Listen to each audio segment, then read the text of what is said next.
কারুর মাথায় চাল নেই, কারুর আবার হাঁড়িতে, ওদেরও গল্প মিশে থাক 140 কোটি জনসংখ্যার ভিড়েতে।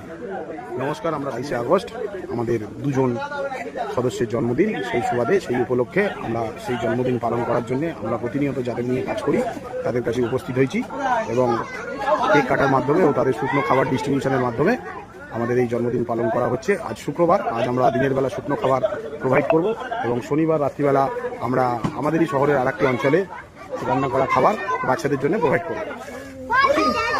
গৌতম আমাদের মধ্যে উপস্থিত না থাকলেও আগামীকাল থাকবে। এখন রূপাঞ্জন ও পটল আছে এবং তাদের জন্মদিন সেলিব্রেশন হবে কেক কেটে। সমস্ত বাচ্চারা এসে গেছে, তাদেরকে ড্রাই ফ্রুট তুলে দেওয়া হবে।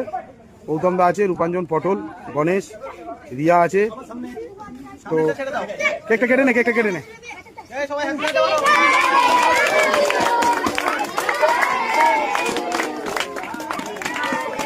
দুই সদস্যের জন্মদিন উপলক্ষে ড্রাই ফ্রুট বিতরণ শুরু করা হয়েছে। আগামীকাল আমরা থাকবো শহরেরই একটি রাস্তায়, রান্নাগত বাচ্চাদেরই খাবার ডিস্ট্রিবিউট করা হচ্ছে।